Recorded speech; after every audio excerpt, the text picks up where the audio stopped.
چې کلونه په دې خبره کوو چې دا ډرامه ده دا د همغه ډرامې تسلسل دی. ګوره ځان په غلط فهمۍ کې مه اچوئ.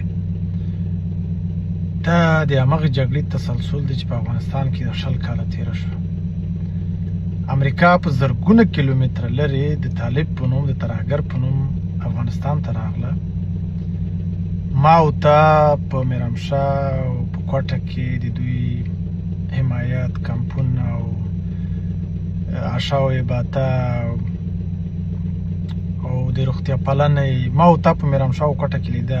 دغه امریکا نه لیده، یوه ورځ یې اقدام کړی دی. همدغه امریکې به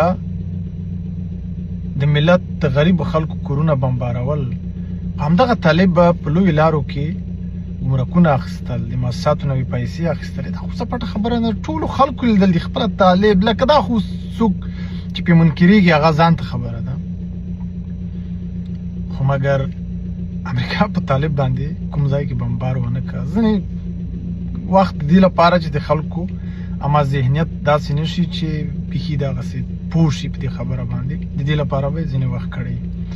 بیا به همغه طالب د امریکا په کاروانونو د امریکا په بیسونو باندې ډېر کم بریدونه کړي دي. ځکه که محاسبه وکړو د ټولې ناټو غړي هیوادونه چې راغلي وو د هغې 14,500 عسکر وژل شوي دي په افغانستان کې، په میلیونونو افغانان وژل شوي دي. همدا طالب به راته په ښاروالۍ ننوځه، په ښاروالۍ کې خلک ووژنه، د ښار په منځ کې بمونه خلاصوه، ځانمرګي خلاصوه. د زنبق چره یې ښه مثال دی، د پکتیکا د لوبو میدان یې ښه مثال دی. اصلا دا لوبغاړي دي د جګړې. دا که په واک کې وي هم دوی باید جګړه مخکې یوسي، که د جګړې په حالت کې وي هم دوی باید جګړه په حالت مخکې یوسي. اوس همغه شی د پاکستان پاوز او طالب ته په بل ډول سپارل شوی دی. همغه پاکستانی پاوز په بنو موټروې باندې د پېښور په موټروې باندې تاسو ویډیوګانې ولیدې، د کوهاټ او بېلابېلو نورو ځایونو باندې برالات ټي ټي پي راوځي، چیک پوینټونه اچوي. دا د پاکستان جیټ الوتکه طیاره هلیکوپټر یوه ورځ هم راپورته نه شو چې هلته تاسو خبر شوي چې تاسو لیدلي چې هلته یې بمبار کړی دی؟ نه.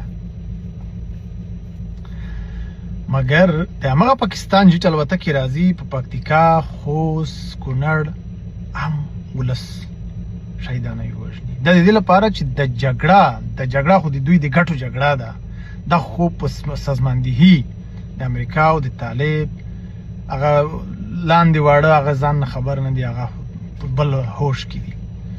دا د دوی صحیح سیستماتیکه په تفاهم جوړه شوې جګړه ده. د دې لپاره چې په افغانستان کې دا ډول وحشتونه وکړي، خلک راوپاروي، جګړې ته جنګیالي تیار کړي. ځکه زه هم چې دا ډول ظلم ووینم، زما بله لاره نشته، زه مجبور یم دغه لاره ونیسم او په دې لاره کې د دې ګټه ده. بیا همغه ټي ټي پي راځي هلته، یا پولیس یا بل څه یا بل څه.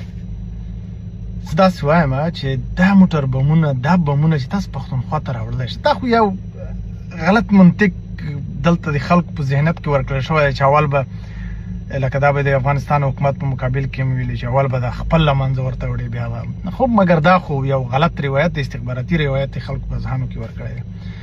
یوه ورځ تاسو یوه پټخۍ یو نه وړه په اسلام آباد، په لاهور، په پنجاب چې هلته ډمې ګډېږي، رنډۍ خانې دي، بې ادبي دي، معافي سکسک خانې دي، د دنیا عشق و اشرف، بېدینۍ، فحشه خانې. ته خو یوه ورځ داسې یو غټ ټیلر د پنجاب ماشومان وژړوه، زه به د بیا نر وګڼم چې خپې د ځمکې ته ورسېږي. د دوی د چڼیانو سره نور نه منطق شته، نه دلیل شته، بس راشي فقط به درته کنځا کوي، کنځا به کوي. او دوی داسې فکر کوي چې په دې کنځاو به موږ د دوی حوصله ختمه کړو. نه، حقیقت، رښتینولي، منطق دا په کنځاو نه له منځه وړل کېږي، نه به حوصله ختمېږي. په پنجاب کې نشي کولی، بس د پښتون ملت دې اور ته نیولی دی، یخوا پنجاب نیولی دی. همغه تسلسل دی، همغه جګړه ده.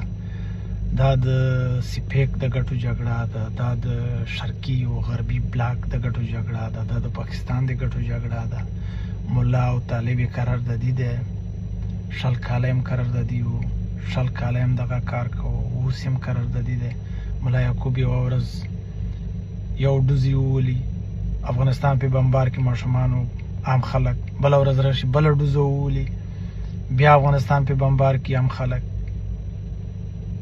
او د پاسه په تور پنجاب دی، د لاندې طالب دی، د ملت په زکوم کې خوله ورکړې ده، په وینو کې هلته په بمبار کوي، دلته د امر ګل غاروب په نوم باندې د افغانستان د خوښۍ د خلکو د خفګان توره یې اخیستې ده، روزمره یو غم جوړ کړی په افغانستان کې، په خلکو باندې زندګي تنګه کړې ده.